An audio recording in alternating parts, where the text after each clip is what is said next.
All children exhibit some degree of selective hearing. I know when I was a kid, there were plenty of things my mom would say that I just didn't seem to hear. I said stop right now. Can you hear me? What did I tell you? No. Are you listening to me? My little secret?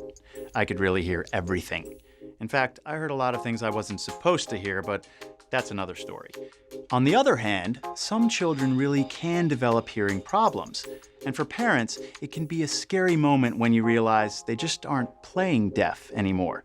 We also see it in young kids, as the hearing loss incidence in children is 1 in 1,000. To really make sense of hearing loss, we've got to understand the ear. Simply put, the ear has 3 regions. The external ear, which conducts sound from outside the body down the ear canal to the eardrum. That's the part you can put your finger in. The middle ear, which takes the reverberations from the eardrum and uses 3 tiny bones to amplify those vibrations. That's the part that does all the popping when you're on an airplane. And the inner ear, which takes that amplified sound and registers it using tiny hairs in a spiral structure called the cochlea, and then sends impulses down the acoustic nerve to your brain. Now, the middle ear is special in that it's also connected to the back of your throat by a tiny tube called the eustachian tube. This connection makes it especially vulnerable to problems, like filling up with infected fluid. Hearing is a vital part of a child's social, emotional, and intellectual development. So hearing loss can be a serious obstacle. Thankfully, most hearing problems are easily treated, if they're caught early.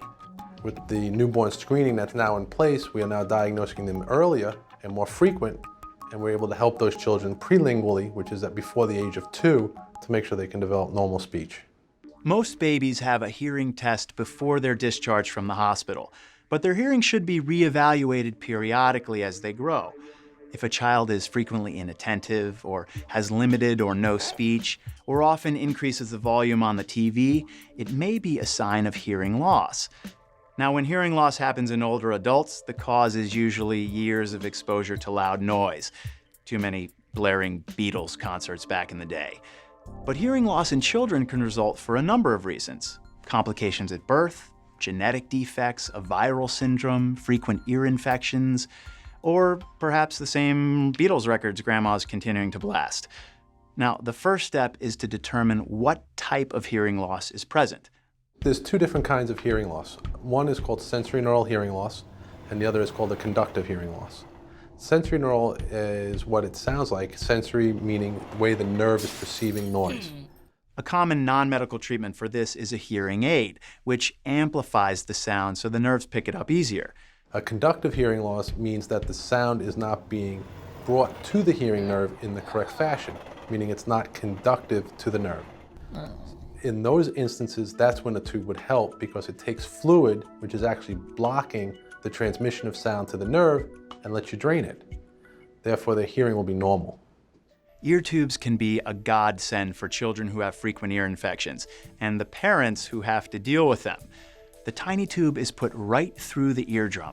The whole point of putting a tube in the ear is it's serving 3 purposes. A is it allows you initially to drain the fluid. So instantly you're curing their hearing loss. You're letting them hear so they can learn to speak.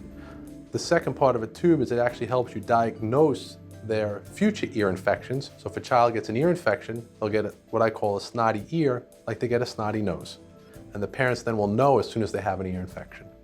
And the third part of a tube, which is great, is you actually can give drops which go retrograde through the tube to clear up infections, so kids don't have to take oral antibiotics, which a lot of them hate to do because of the taste of the antibiotics and compliance. So it serves all 3 purposes. Now, for kids with significant hearing loss, cochlear implants can transmit sound directly to hearing nerves. The important message here is to recognize hearing loss as early as possible. So the next time your kid seems to be ignoring you, make sure they really can hear you before you lose your temper. I'm Dr. Keller Wortham, and you're watching the eHealth Network. See you next time.